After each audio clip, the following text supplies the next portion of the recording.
place in my absentia, and the posture maybe the National Commission had in handling the minister's directive.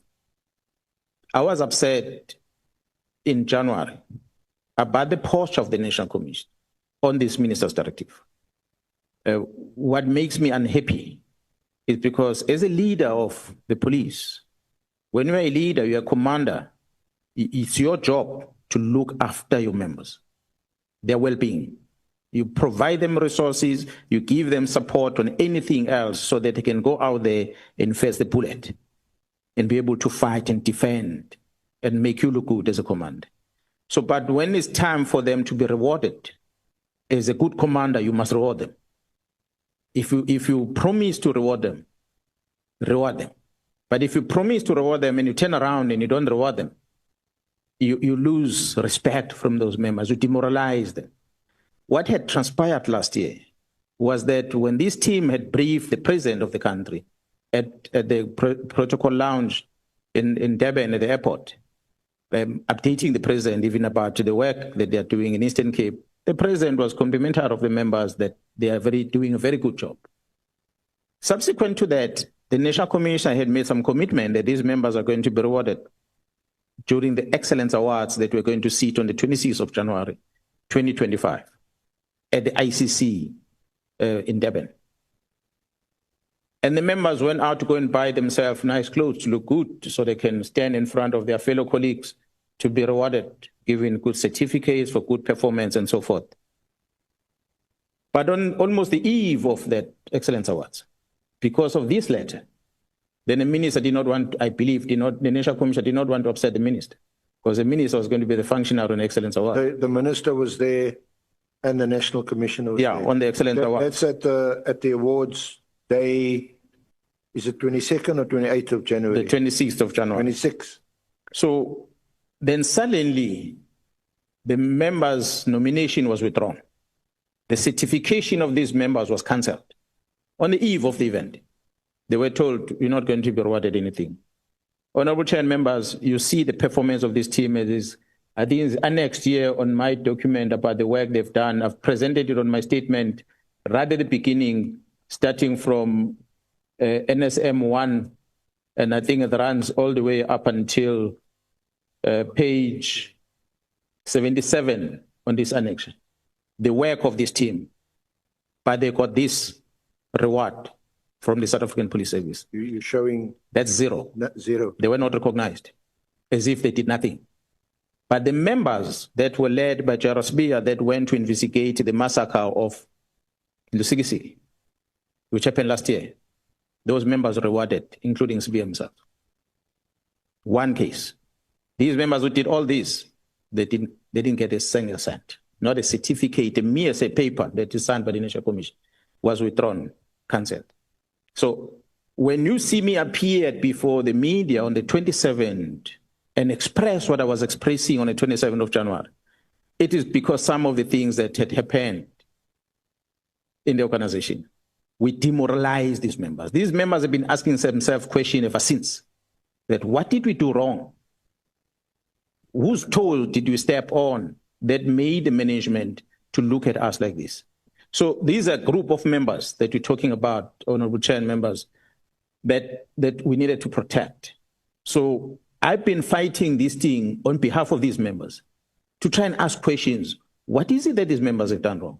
Because they're doing a good job in KZN. What is it that they did wrong?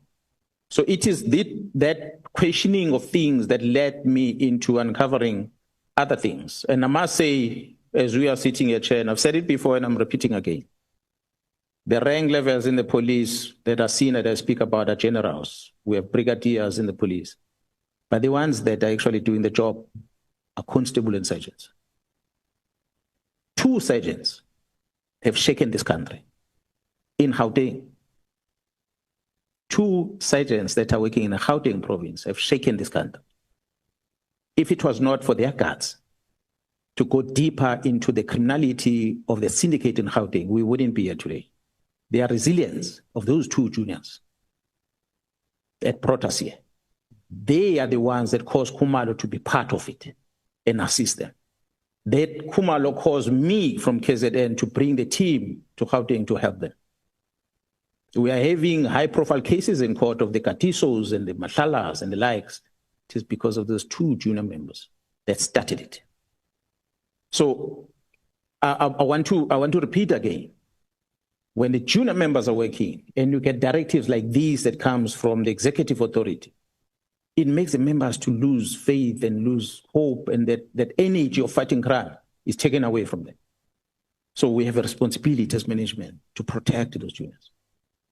If they put their lives in fire when they're dealing with criminals out there, we must also be willing to do the same as senior officers.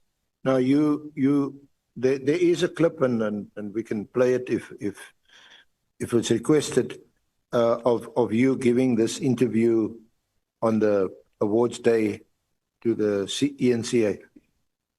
That's correct. And in that clip, you express your, would it be fair to say, anger and deep disappointment about what's happening in the police, and of course that these members had not been given the awards, which you say was well deserved? Maybe anger was understatement. I was very unhappy. I'm not going to use the word that otherwise, if we're out of the house, I was going to use. Yeah. But I was very disappointed. I must say, very disappointed. That time there was no talks about arrest of Khumalo and the team at Crime Intelligence at all. This is in January, and the members are treated like this, and the management is allowing it to happen. And fast forward, come June, there's an arrest.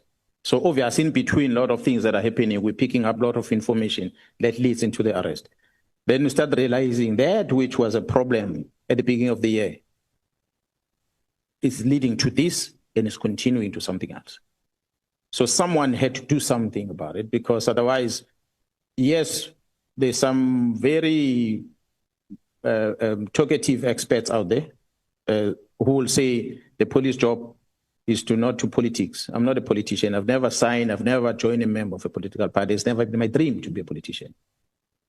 Mine is a police officer. I'm a civil servant. And I'm charged with the responsibility to enforce the law.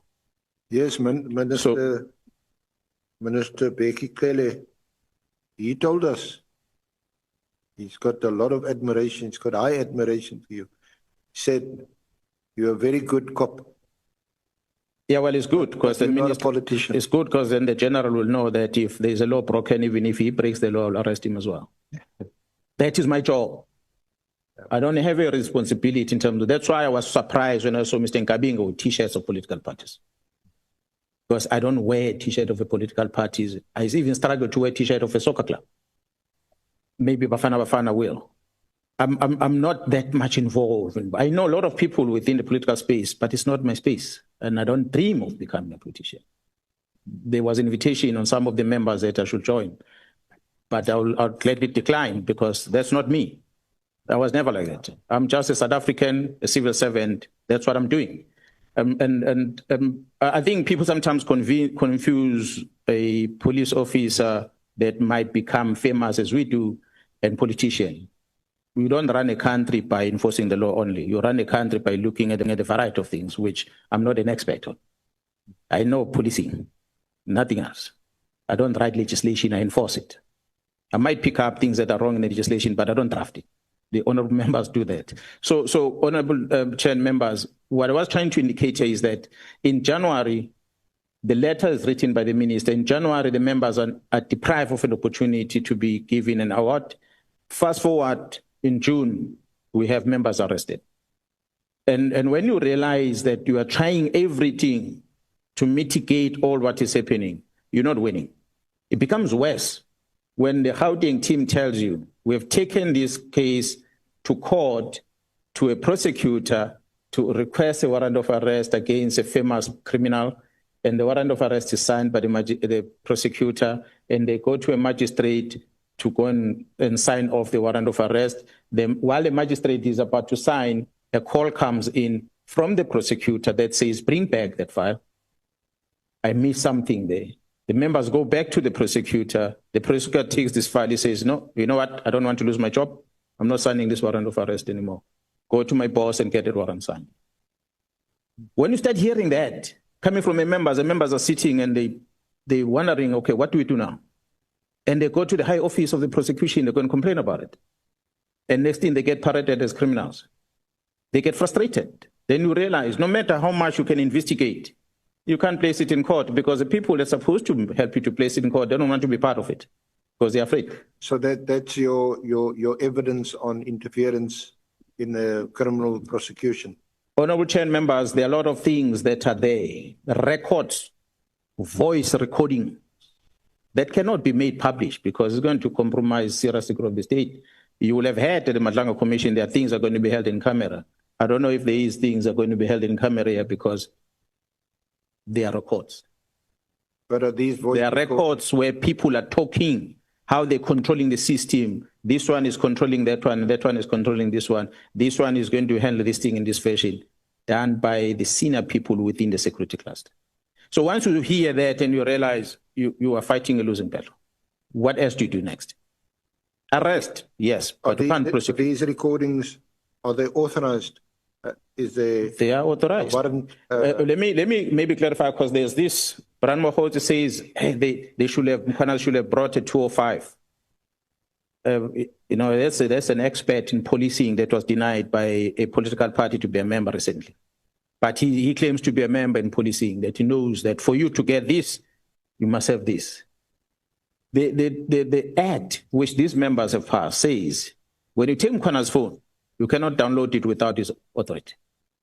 Ask him that, I have your phone, please open it, I want to see what is inside. I must grant you permission to do it. If I don't grant you permission, you can't download it. There's no 205 there. So if you grant me permission, then I download. So once I download, then I hear things. That is on one side. On the other side is intelligence. So intelligence, if they believe that they suspect the SCRNC is involved with this criminal activity, they apply to the judge to listen to your lines. And the judge grants them that. They're not going to come and tell you, now we are listening to your lines. We are now monitoring your movement. They're going to collect information. Unfortunately, that intelligence structure are not going to come to court and say, this is how we extracted the information. They're going to infiltrate and discover and give it to the investigation team. Investigation team will deal with it going forward so that it can be admissible in court. So you're going to find some of the information that perhaps might be admissible in court. Some of the things might not be admissible in court. So if you are with me and I record you that you are planning to kill someone without telling you, and that recording might not be admissible in court, but it doesn't take away the fact that you said it, you're going to kill so and so. So I can go and give it to an investigation team and say, you have said with your own words. The team must then find a way of establishing whether did you really kill him, as you said, without using you saying it in court, but use your effort to get the person killed. But so you get a warrant or you get authority from a magistrate or a judge. The one who's afraid to sign because he's afraid of the criminal. The investigating officer goes on affidavit and you submit the affidavit to the judge or to the magistrate. It's called an ex parte application because the other party, for obvious reasons, is not invited or heard because you suspect that the person is involved in criminal activity. And then the magistrate or the judge, based on what you say on affidavit, they then authorize you to do that. So that's one way of downloading stuff from someone's cell phone. The other way that you mentioned, of course. Thanks for watching.